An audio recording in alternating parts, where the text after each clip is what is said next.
등록임대 사업자에 대한 합리적인 개편 방안을 연내 마련하겠다. 이거 제가 100% 나온다고 했잖아요. 역시나 나왔죠. 그러니까 지금 뭐 아파트가 나오냐 안 나오냐 이게 아니라 아파트까지 분명히 나옵니다. 지금 현재 지방에 미분양 아파트들이 많기 때문에 아파트에 대한 임대사업자 세제 혜택까지 다 나올 가능성이 상당히 높습니다.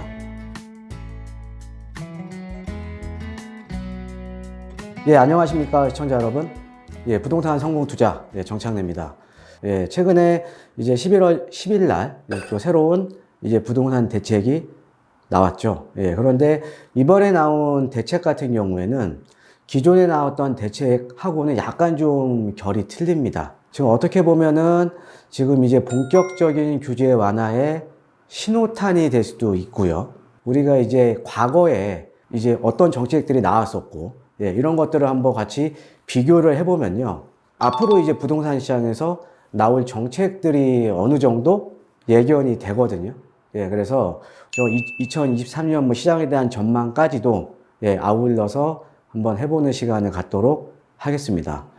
자, 이번에 이제 11월 10일 날 이제 부동산 규제 완화 대책이 나왔는데요. 이렇게 규제 완화 대책이 나온 이유를 한번 살펴보면 미분양 아파트 같은 경우가 지금 지방에서 지금 수도권 외곽으로 확대가 되고 있습니다. 예, 그리고 여러분들 뭐 잘 아시다시피 서울 내에서도 미분양 아파트들이 있죠. 이 미분양 아파트 물량들도 상당히 지금 많이 늘어나고 있습니다. 예. 그리고 이제 현재 이제 금리 상승이라던가 이런 여러 가지 이유 때문에 지금 주택에 대한 수요가 지금 상당히 위축이 되고 있죠. 예, 그러면서 최근에 이제 뭐 레고랜드발 PF라던가 이런 여러 가지 또 원인들과 함께 이제 복합적인 요인들이 이제 작용을 하면서 지금 이제 건설 경기가 지속적으로 하락을 하고 있습니다. 예, 건설 경기가 지속적으로 하락을 하고 있다라는 의미는요. 지금 인허가나 이제 분양 물량들이 주택 공급에 대한 선행 지표거든요. 그러니까 인허가 물량이나 분양 물량들이 늘어나면 앞으로 주택 시장을 좀 밝게 보는 거 아니에요? 인허가나 분양 물량을 보면 주택 공급에 대한 이 선행 지표들이 상당히 지금 안 좋아지고 있잖아요. 지금 인허가도 계속적으로 좀 줄어들고 있고요. 분양 물량도 지금 계속적으로 줄어들고 있죠. 그렇죠? 이렇게 이제 건설 경기가 하락을 하게 되면 우리가 주택 공급이라는 거는 그러니까 물리적인 공급을 하기까지가 시간이 오래 걸리기 때문에 중간에 한번 끊겨버리면요. 다시 공급하기까지가 시간이 상당히 오래 걸리거든요. 자, 그런데 이렇게 여러 가지 요인들 때문에 중장기적으로 이제 주택 공급이 점점점 줄어들 수밖에 없는 구조라는 거죠. 자, 그래서 중요한 거는 이번에 11월 10일 부동산 대책에 나온 이유는요. 주택 공급 기반이 위축이 되는 것을 방지하기 위한 목적입니다. 너무 시장이 안 좋으면 당연히 인허가 물량 줄어들고 분양 물량 줄어들 거니까 주택 공급 안 되는 거잖아요. 그렇죠? 그럼 이제 주택 공급 기반이 무너져 버리죠. 그렇죠? 예, 그래서 이런 주택 공급 기반이 무너지는 것을 방지하기 위해서 지금 이렇게 지금 규제 완화가 본격적으로 지금 시작이 되고 있다라고 이제 보시면 될 것 같습니다. 그래서 이번에 나온 11월 10일 날 부동산 대책에 대한 내용들 뭐 여러분들 뭐 다른 채널 아니면 뭐 저희 채널 내에서도 한 번씩은 다 보셨을 거예요. 그래서 그거는 제가 자세하게 다루지는 않겠습니다. 그냥 한번 쓱 읽고 한번 지나갈게요. 네, 똑같은 내용 반복하면 잠만 오죠? 네, 그냥 쓱 읽고 한번 지나갈게요.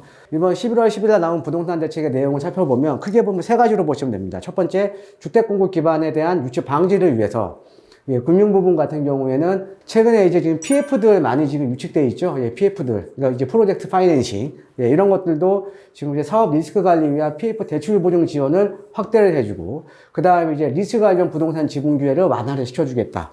건설사들한테 유동성을 좀 공급을 해주겠다라는 거죠. 유동성을. 자. 그 다음에 이제 실물 부분에서는 이제 안전진단 개선 방안. 이거 좀 계속 나오고 있죠. 올 연내에 아마 나올 겁니다. 연내에. 제가 예상하기에는 당연히 구조 안정성에 대한 배점이 비중이 좀 바뀔 거고요. 안전진단 기준이 많이 좀 완화가 되겠죠. 그렇죠? 예. 그래서 그렇게 이제 안전진단에 대한 개선 방안이 나올 거고요. 자, 그 다음에 지금 이제 심리가 상대적으로 아주 위축이 되다 보니까 당연히 앞으로 물량들이 나와도요. 미분양이 날 가능성이 좀 높아진 거잖아요. 근데 이 사전 청약들이 한꺼번에 나오면 어떻게 되겠습니까? 예, 그러면은 미분양들이 더 쌓일 거 아니에요. 그렇죠? 그러면은 이 사전 청약 부담 완화를 통해서 이 주택 분양 물량을 좀 분산시키겠다라는 내용도 나왔습니다, 이번에. 예, 그래서 한꺼번에 나오는 게 아니라 좀 분산시키겠다. 예. 자, 그 다음에 등록임대 사업자에 대한 합리적인 개편 방안을 연내 마련하겠다. 이거 제가 100% 나온다고 했잖아요. 역시나 나왔죠. 그러니까 지금 뭐 아파트가 나오냐 안 나오냐 이게 아니라 아파트까지 분명히 나옵니다. 지금 현재 지방에 미분양 아파트들이 많기 때문에 지금 등록임대 사업자 같은 경우에도 아파트에 대한 임대사업자 세제 혜택까지 다 나올 가능성이 상당히 높습니다. 자, 그 다음에 두 번째로 보면 실수요자 내 집 마련에 대한 어려움을 좀 해소를 시키겠다. 그래서 규제 정상화 시키겠다. 이번에 보면은 지금 서울 지역하고 뭐 이제 성남이라던가 과천이라던가 이런 4개 구역 빼고는 지금 이번에 규제 지역 다 해제해 줬죠. 자, 그 다음에 지금 기 발표된 LTV 규제 완화 방안 연내 시행, 뭐 15억 이상 이제 주담대 이제 다 풀어주는 거고요. 예, 그 다음에 LTV도 이제 50%로 올라가고요. 그래서 기 발표된 LTV 규제 완화 방안도 연내 시행하겠다. 예, 그 다음에 실생활에 대한 뭐 어려움을 해소시키겠다는데 무순위 청약 거주 지역 요건을 폐지하겠다. 이게 뭐냐면요. 지금은요. 그러니까 다 미분양이 나면 무순위 청약을 받잖아요. 무순위 청약을 받는데 여기에 거주 요건이 있어요. 여기에 거주하고 있는 사람들만 여기 들어갈 수 있다라는 거죠. 그러니까 지금 만약에 이 무순위도 첫 번째 또 없으면 또 이제 받고 또 받고 또 받고 이게 시간이 오래 걸리잖아요. 그럼 이제 거주 요건이 폐지가 되면 어때요? 다른 지역에서도 다 들어올 수가 있겠죠. 그렇죠? 한꺼번에 많은 사람들이. 그렇죠? 예, 이렇게 해주겠다라는 겁니다. 자, 그 다음에 이제 생애 최초 주택 구입자에 대한 세제 지원 요건을 완화해주겠다. 뭐 소득 요건이라던가 금액 요건이라던가 이런 것들을 완화해주겠다라는 내용입니다. 자, 그 다음에 세 번째, 서민 중산층 부담 경감. 자, 무주택 주거 취약계층을 위해서 그래서 규제 지역 내 서민 실수요자 대상 LTV 한도를 확대시켜주겠다. 자, 그 다음에 청년 전세에 대해서 이 특례 보증에 대한 한도를 확대해주겠다. 그래서 우리가 보통 보증보험 있잖아요. 보증보험. 보증보험 같은 경우도 이제 청년 전세 같은 경우는 1억에서 2억으로 지금 확대를 시켜주는 거죠. 자, 그 다음에 이제 주택을 보유하고 있는 서민 중산층을 위해서 생활안정자금. 기존에는 뭐 생활안정자금 안 나왔었죠. 자, 근데 또 임차보증금 반환 주담대로 이 규제를 완화해주겠다. 그러니까 생활안정자금도 예전에는 1억밖에 안 나왔었어요. 내 집에서 대출을 뽑는데 다른 주택을 매입하면 안 되니까 1억밖에 안 해줬습니다. 근데 이것도 좀 완화시켜주겠다라는 내용이고요. 임차보증금 반환 주담대도 마찬가지고요. 그 다음에 임차보증금 반환 대출보증도 좀 확대를 시켜주고, 그 다음에 워낙 이제 최근에 금리가 올라가니까 주담대에 대한 채무조정 대상은 탄력적으로 좀 적용을 시키겠다. 그 다음에 최근에 지금 보면은 뭐 안심전환대출이라던가 이런 것들이 나오죠. 그래서 기존 정책 모기지 통합, 특례 보기 자료원 도입 같은 어떻게 보면 좀 금리를 낮춰주는 식으로 좀 이자 부담이 갑작스럽게 늘어나면서 갑작스럽게 좀 이자를 납입하기가 어려운 분들한테 이렇게 좀 탄력적으로 적용을 시켜주겠다라는 내용들입니다. 그래서 이게 세 가지가 이게 주 내용이거든요. 자, 그런데 제가 오늘 왜 부동산 정책에 대한 말씀을 드리냐면요. 자, 우리가 이 부동산 시장이라는 거는 정책에 따라서 시장이 움직일 수밖에 없습니다. 당연히. 그러니까 규제가 완화가 되면 수요는 늘어나는 거고요. 규제를 강화를 시키면은 못 사게 만드는 거잖아요. 그럼 수요는 줄어드는 거잖아요. 그렇죠? 자, 근데 우리가 시장이라는 거는 수요와 공급에 의해서 가격이 형성이 되기 때문에 어찌됐든 정책에 의해서 이 수요와 공급을 조절할 수가 있다라는 거죠. 자, 그러니까 당연히 우리가 이런 정책을 알면 시장은 어느 정도는 예측을 할 수가 있다라는 거죠. 자, 이명박 정부 때 한번 보면요. 자, 요거는 제가 이 이명박 정부 때 시기순으로 제가 지금 쓴 거거든요. 자, 처음에 어떤 내용이 나왔냐면, 그 당시에 시장이 안 좋았잖아요. 그렇죠? 지방 미분양 양도소득세를 한시적으로 면제해 줬습니다. 그 다음에 취등록세도 50% 감면해 줬어요. 미분양을 소진을 시켜야 되니까 누군가 이거를 사면은 어느 정도 베네핏을 줘야 될 거 아니에요? 그래서 그게 양도소득세예요. 그 다음에 미분양 아파트를 사게 되면 뭐가 필요해요? 취득세가 들어가니까 취득세 부담을 경감시켜 주는 거죠. 그래서 50% 감면이 나오는 거고요. 그 다음에 그렇다고 하더라도 시장이 안 좋을 때도, 그러니까 가장 중요한 게 뭐냐면, 이렇게 시장이 안 좋을 때 가장 걱정되는 게 뭐냐면, 향후에 주택 공급이 안 되는 게 가장 큰 문제예요. 그래서 이런 주택 공급 기반을 강화시키기 위해서 재건축 규제 합리화. 재건축 규제 합리화가 어떤 거냐면, 이 당시에는요, 안전진단 있죠. 지금 현재는 안전진단 2번 받잖아요. 예비 안전진단 받고 2차로 정밀 안전진단까지 받잖아요. 그렇죠? 그 당시는 이 재건축 규제 합리화가 뭐냐면 2번 받던 거를 1번으로 줄여줬습니다. 그러니까 앞으로 이런 식으로 나올 거라는 거죠. 100% 이런 식으로 나올 겁니다. 그러니까 이번에 나온 안전진단도요, 지금은 2회지만 뭐 1회로 받고, 그 다음에 이제 지자체 재량에 맡기거나 이런 식으로 나올 거라는 거죠. 자, 그 다음에 이제 이 미분양 아파트를 나라에서 매입을 해줬어요. 지방 거를. 이제 분양가의 한 70% 이 정도 선에 나라에서 매입을 해줬습니다. 안 사니까 사람들이. 왜냐하면 매입을 안 해주면 건설사가 무너지게 되면 주택공급 기반이 무너져 버리잖아요. 그렇죠? 그렇게 이해를 하시면 될 것 같고요. 자, 그 다음에 강남 3구에 투기가열, 투기 지역을 해제를 시켜줬네요. 예, 지금이랑 비슷하죠? 그렇죠?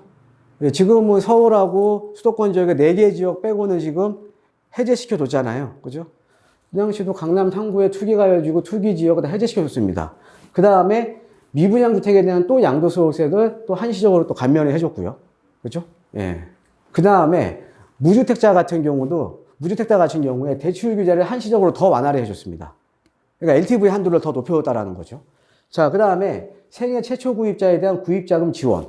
지금도 비슷하게 나오고 있네요. 아까 나왔죠? 생애 최초 구입자에 대한 요건을 완화시켜주겠다. 지원 요건을. 그죠? 지금 나오고 있죠. 그죠? 그 다음에 이제 무주택자 같은 경우도 이번에 LTV 같은 경우도 더 올려주잖아요. 그죠? 예. 그러니까는 무주택자 대출 규제 한시적 완화 및 생애 최초 구입자 구입자금 지원. 자, 과거에 했던 내용이 지금 나오고 있는 거예요. 예, 과거에 했던 내용이. 그럼 여기 이명박 정부 때 했던 내용 중에 지금 빠져있는 게 뭡니까? 아직 안 나온 게 취득세, 미분양 양도소득세 한시적 감면. 그죠? 이게 안 나왔죠, 아직. 부동산 정책에 있어서 쓸 수 있는 카드는 제한되어 있는 겁니다.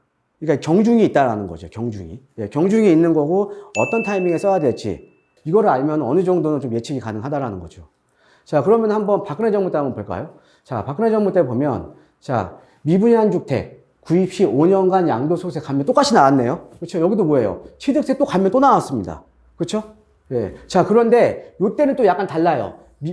이거는 이명박 정부 때는 미분양 주택에 대해서만 양도소득세를 감면해줬잖아요. 자, 그런데 박근혜 정부 때는 1주택자 있죠? 1주택자가 매도하는, 그러니까 이거는 그냥 원래 기존 주택이잖아요. 미분양 주택이 아니라, 원래. 1주택자가 매도하는 주택을 A라는 사람, A라는 다주택자나 1주택자가 매입을 하면 얘에 대해서도 5년간 양도소득세 감면 혜택을 줬습니다. 5년간 양도소득세 감면에다가 주택세 다 제외되는 거예요. 예, 혜택이 더 커졌죠. 범위를 더 확대시켜줬죠. 그쵸? 예. 자, 그 다음에 생애 최초 취득세 면제. 그 다음에 뭐예요? 공공 분양 물량을 축소시키겠다. 왜? 자, 시장이 어려우니까 살 사람들이 적은데 공공 분양 물량이 많이 나오게 되면 더 미분양이 많아질 거 아니에요. 그렇죠? 자, 그러니까 공공 분양 물량을 축소시킨 거죠. 예. 지금이랑 아까랑 똑같지 않습니까? 아까 나왔던 내용이랑 사전 청약 물량을 분산시키겠다랑 똑같죠? 비슷하죠? 그렇죠? 예. 자, 그 다음에 주택에 대한 취득세를 아예 영구적으로 인하시켜 버렸어요. 아예. 여기는 감면이고 여기는 주택 취득세를 아예 영구적으로 인하시켜 버렸습니다. 자, 그 다음에 청약제도 개선. 자, 지금 슬슬 아까 무순위 청약에 대한 거주 요건 폐지. 이렇게 청약제도는 지금 점차 어때요? 범위를 넓히고 있는 거죠. 예, 청약제도도 지금 완화를 시켜주는 거죠. 청약도요. 예. 자, 그 다음에 재건축 규제 완화.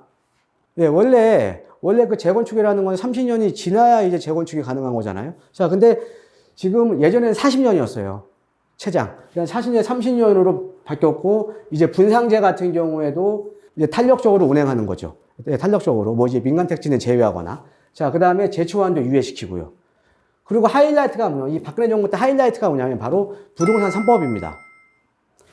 분양가 상한제, 재건축 초과액 환수제 유예, 그 다음에 이제 그 당시 도정법. 이게 어떤 거냐면, 재건축 아파트 같은 경우에 여기에 동일 재건축 단지 내에 여러 채를 갖고 있으면 최대 3채까지는 주는 걸로. 그러니까 이게 바로 부동산 3법이에요. 이게 가장 하이라이트입니다. 그래서 분양가 상한제 완화라든가, 제초환 유예라든가, 예, 이런 것들이 이게 가장 하이라이트였죠. 이 부동산 3법이요. 예. 그 다음에 여기에 서민에 대한 주거 부담을 완화시켜주기 위해서 뭐예요? 전월세 관련 대출금리 인하. 자, 그러면 여기서 한번 또 볼까요? 아직까지 안 나온 거? 이거 안 나왔죠? 예, 취득세 감면 안 나왔죠? 이거 취득세 면제 지금 이번 책에 나왔습니다. 예, 책에 나왔어요. 면제는 아니고 최대 200만 원까지 해서 공제해 주겠다. 예. 근데 면제랑 거의 비슷한 겁니다. 그 다음에 공공분양 물량 축소. 이거 점점 나오고 있는 거고요. 그 다음에 취득세 영구 인하, 청약제도 개선. 청약제도도 앞으로 그러면 완화가 되겠죠. 그쵸? 예, 청약제도도요. 예. 자, 그 다음에 재건축 규제 완화 앞으로 계속 이루어지겠죠. 그쵸? 자, 그 다음에 이제 부동산 3법, 분양가 상한제라든가 제초환 이런 것들도 이제 슬슬 완화가 될 거고요. 자, 그 다음에 서민에 대한 주거 부담을 경감시켜주기 위해서 정책적으로 대출금리를 좀 인하를 시켜주는 거. 이제 기금을 조성을 해서. 예, 이런 식으로 이게 나올 겁니다. 이게 아직 안 나왔죠. 그렇죠? 자, 그러면은 아까 박근혜 정부와 그다음에 이명박 정부를 비교를 해봤으니까 그럼 앞으로 쓸 수 있는 카드 뭐가 남았냐? 자, 취득세 정상화 다시. 예, 취득세 앞으로 이제 정상화 돼야죠. 저는 취득세 규제 완화라고 안 하겠습니다. 예, 취득세 그냥 정상화라는 용어를 쓰겠습니다. 예, 취득세 정상화. 예. 그 다음에 미분양 주택에 대한 양도소득세 감면 나올 겁니다. 지방 미분양이 계속 지금 늘어나고 있기 때문에 지금 미분양 주택에 대한 양도소득세 감면 혜택 나올 거예요. 그 다음에 규제 지역 해제를 확대시켜 주겠죠. 예, 아까도 보셨듯이 어때요? 예, 강남 창구 외. 그 다음에 이제 강남 창구까지도 이제 투기 가해주고 해제해 줬거든요. 예, 그래서 이제 규제 지역 해제를 계속 이제 확대시켜 줄 겁니다. 그래서 다음에는 이제 서울의 외곽 지역들, 예, 최근에 많이 떨어졌던 지역들을 위주로 이제 또 해제를 해주겠죠. 그렇죠?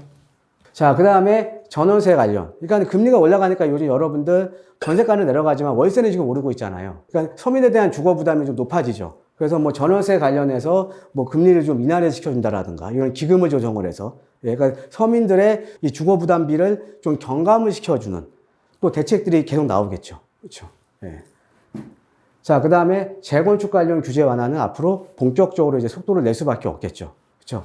자, 이게 중요한 게 뭐냐면요. 지금 당장 재건축을 하자라는 얘기는 아닙니다. 이렇게 한다고 해서 여러분들 시장이 지금 살아날 것 같습니까? 워낙 이제 이것뿐만 아니라 주변에 지금 투자 환경이 상당히 안 좋잖아요. 그렇죠? 자, 그래서 이 재건축 관련 규제가 본격적으로 완화가 되면 지금 당장이 아니더라도 이때 지금 준비를 하자라는 거죠. 예, 그러면 당연히 재건축 아파트들은 재건축 초기 단계에 있는 아파트들, 뭐 앞으로 뭐 안전진단을 받아야 되는 아파트들, 예를 들어 뭐 목동이라던가 아니면 상계동이라던가 아니면 창동이라던가 이런 그 가장 극초기에 있는 재건축 아파트들이 사업을 진행을 하면서 이제 타이밍을 노리겠죠. 그렇죠? 그래서 재건축들이 이제 슬슬 시작이 되는 거예요. 다시 한번. 예, 그래서 이게 상당히 좀 중요한 내용입니다. 그래서 재건축 관련 규제 완화가 이제 더 본격적으로 좀 이루어질 거고요. 그 다음에 앞으로 아직까지는 안 나왔던 청약제도도 상당히 수요를 늘리는 쪽으로 개선이 많이 될 겁니다. 그 다음에 분양가 상한제 같은 경우에도, 예, 민간 택지 같은 경우에 또 탄력적으로 운영할 가능성이 상당히 높겠죠. 그래서 안 나온 게 지금 이거예요. 안 나온 것들이. 그러니까는 어차피 이명박 정부나 박근혜 정부를 한번 지금 살펴봤잖아요. 그러면 지금 썼던 카드들이 지금 있는 거고요. 아직 지금 안 쓴 카드들이 있는 거죠. 그렇죠? 예. 그러니까 이거 여기 내에서 나올 수밖에 없는 거죠. 많지가 않아요. 많지가 않습니다. 자, 그러면 2023년도는 시장은 어떻게 될까? 이게 가장 중요하잖아요. 2023년도 그럼 시장. 그러니까 지금 최근에 이제 보면은 이제 상담을 보면 언제쯤이 바닥일까요? 지금 갈아타게 해도 될까요? 이런 얘기도 많이 여쭤보시고요. 예.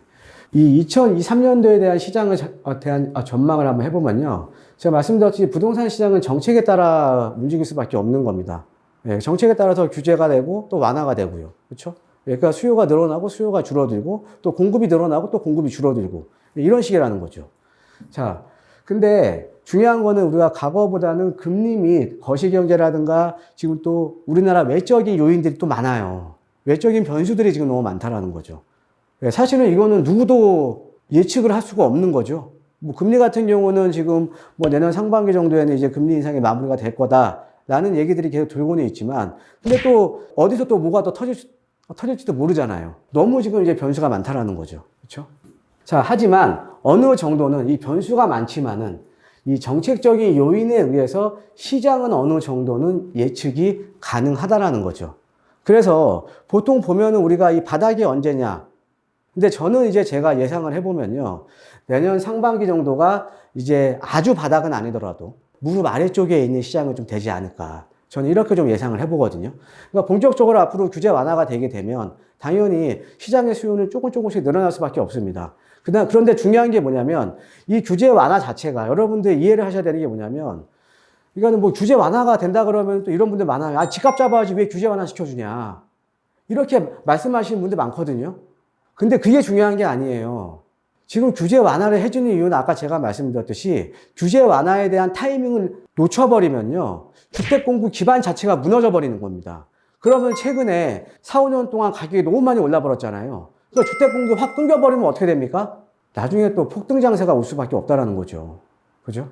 그거를 막기 위해서라도 시장의 거래는 정상화가 돼야 되는 게 맞는 거예요. 그래서 오늘 2023년 시장에 대한 전망까지도 좀 말씀을 드렸습니다. 자, 우리가 시장에 대한 어떻게 보면 제가 부동산 시장에 있어서는 정책 얘기를 좀 많이 하거든요. 어렵습니다. 또 졸리고요. 사실 알기도 싫습니다. 그런데 여러분들 어찌됐든 우리가 부동산 시장 같은 경우는 정책에 의해서 많이 움직입니다. 그래서 정책적인 내용들 나오면 제가 항상 그래서 뭐 제가 속보라든가 이런 것들도 제가 좀 되도록이면 빨리 전해드리려고 하거든요. 그래서 최대한 제가 쉽게 해드리니까 오늘 내용들도 아마 재미는 없었을 거예요. 재미는 없었겠지만 찬찬히 또 한번 생각해 보시고요. 머릿속에 담아두시면 아마 우리 시청자 여러분들한테 좀 도움이 좀 되시겠죠? 그렇죠? 도움이 되시기를 좀 기원합니다. 자, 오늘 강의는 여기서 마치도록 하겠고요. 저는 다음 주에도 좋은 강의로 다시 찾아뵙도록 하겠습니다. 감사합니다.